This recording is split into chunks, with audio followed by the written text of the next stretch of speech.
Okay, I think Hani is waiting to ask a question. Hani? Yeah, Hani Mohammed from Alertis. My question is very related to what Lam Kiong just mentioned, and it's as if he's reading my mind.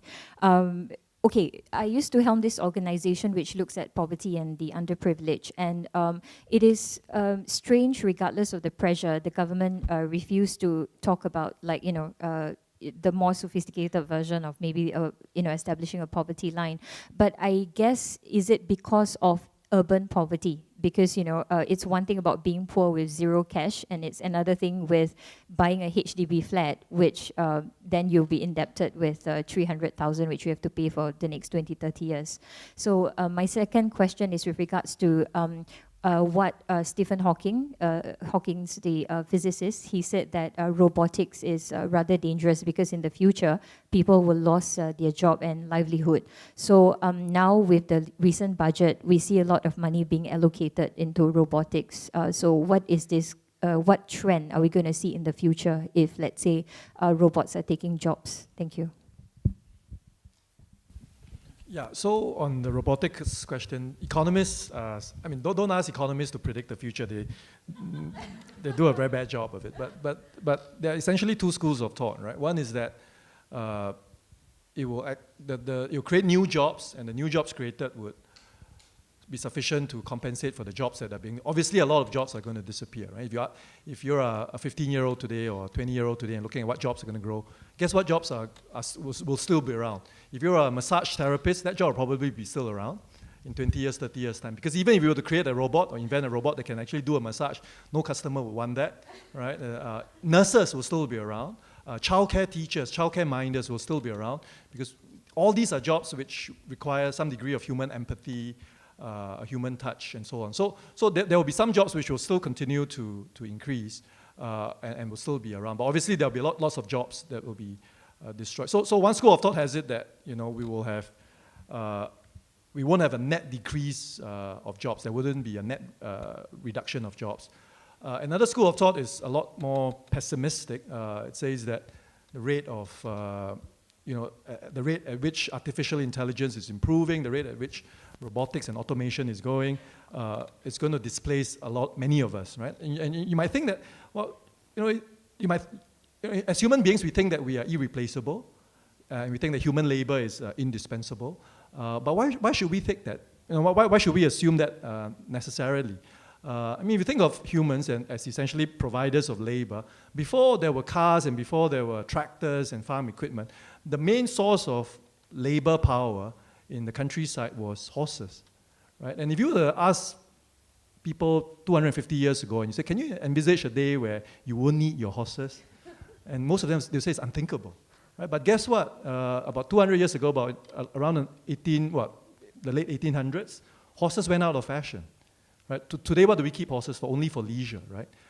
We are, around 1900 or 1910, we reached peak horse, right? The era, the date at which demand for horses started going down precipitously.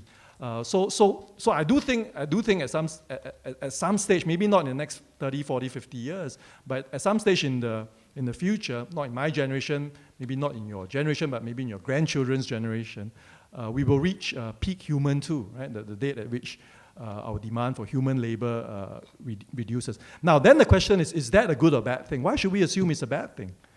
Keynes, John Maynard Keynes, the great British economist, wrote a piece called Economic Prospects for Our Grandchildren. He wrote this in the late 1930s. And he posited that for his grandchildren, around now, right, around early 2000, early 21st century, he posited that automation as well as growth in GDP and our economic production will have risen so much that all of us only need to work 15-hour work weeks. And he thought that was a great thing, right?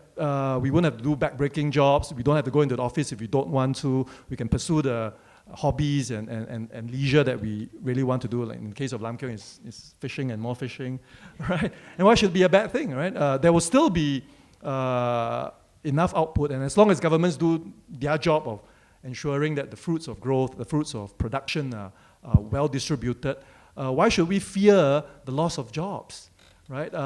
Think about it. For as long as we can humans have been around, work has been seen as unpleasant, right? But Keynes was right about his projections of economic production and the trends in economic production, but he was wrong about the fact that we would all work 15-hour work weeks.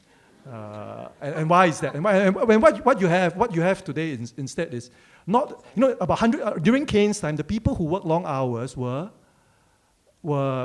less skilled workers in industries, and it was the leisured rich, right? The robber barons who would have leisurely lunches, long dinners, and who did hardly any work. Today is complete inversion. Who are the people who work the hardest? The top 10%. Or the top 5%, the rich bankers, the rich lawyers.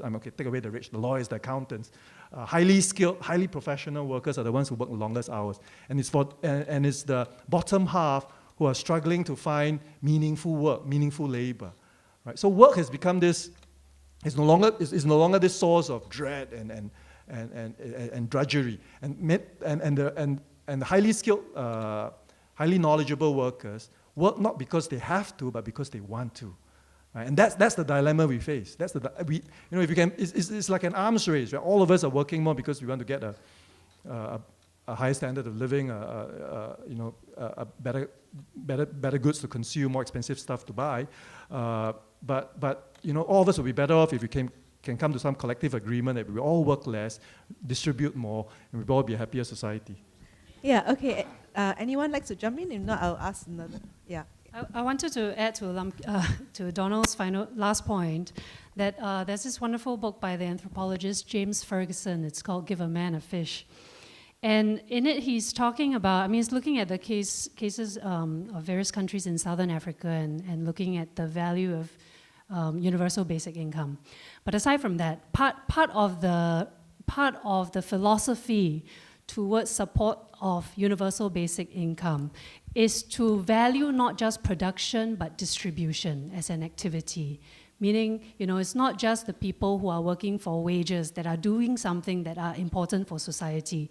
That all the people involved actually in the more distributory mechanisms are also important. And what he talks about here is sort of activities that really build relationships across families, across friends, in communities, people doing community activities, that are the sort of everyday life needs, people doing caregiving, as families, as relatives, that all of those activities, although have no wage value, have a great deal of human value and ought to be, they're not counted in GDP, but they should all be rewarded as well. Yeah, or rather that the people who are doing it should have a share of what society produces as well. Yeah. So besides the fishing or for Marx it was fishing in the morning, hunting in the afternoon, and then being a social critic in the evening. Right? The utopia of communist society was about, Marx, yeah. The point of having a high level of production is so that there can be leisure, right? And we seem to have forgotten that.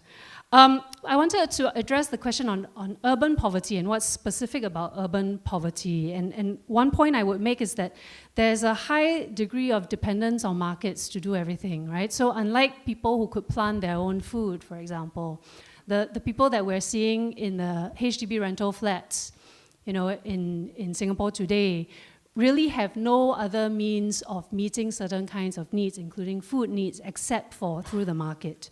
Right? So they couldn't plant anything of their own. And as we know, the community spaces, the so-called community spaces that exist to plant are actually difficult to access. There are all kinds of sort of regulations or barriers. Regulations have been very constraining for the families that I can see. Many of them actually have cooking and baking skills, but they can't do a lot of that, right? Because there are so many regulations against doing it, and because rental is so high, it's quite difficult for them, even though they are creative, even though they have these skills, to turn them into skills that can bring them regular income. So I think that there is something specific about the kind of urban poverty that we see in Singapore today. Lam Kong, you have anything to add? I think on this question of redistribution, I think Donald was positing futures, and there's enough technological change, major technological change with artificial intelligence coming, that we have to think seriously about futures. He mentioned the trend that Keynes pointed out, that previously leisure was the privilege of the leisured class, the aristocracy, and now leisure is the curse of the working class, and overwork to death is the dubious privilege of the bankers and the lawyers, right? So there's several things intertwined in that dynamic, which Keynes did not foresee, by the way, that the working week would actually increase, right? For that reason. But in short, it's like this, I think. If you want to think about it like this, is that the labor market, in terms of distributing income, has begun to look like it could fail. Okay, why has it looked like the labor market could fail in distributing income? One, it looks as though there could be what Keynes called technological unemployment, right? Where the robots actually take over and there are no new jobs, human jobs, not enough human jobs at the bottom that pay meaningfully other than messieurs or baristas to distribute that income. Even though society is getting richer, but the labor market is just not distributing it. And this does not include all the valuable, caring professions that are not in GDP, that the labor market never distributed to in the first place, right? Like housewives, carers at home, etc., etc. Very important, right?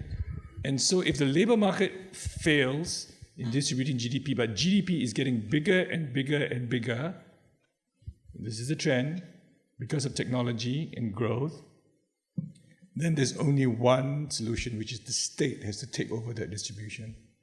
That's the logic of it, right? And the question, the political, economic question of our time will be, what are the mechanisms by which this income is redistributed in the fairest, most sensible, and most welfare-enhancing way? That will be the central question. We're already seeing debates about basic incomes, right? Universal income, right? So negative income tax being one variant of that, but basic. Switzerland are debating, Finland are debating. Finland has it.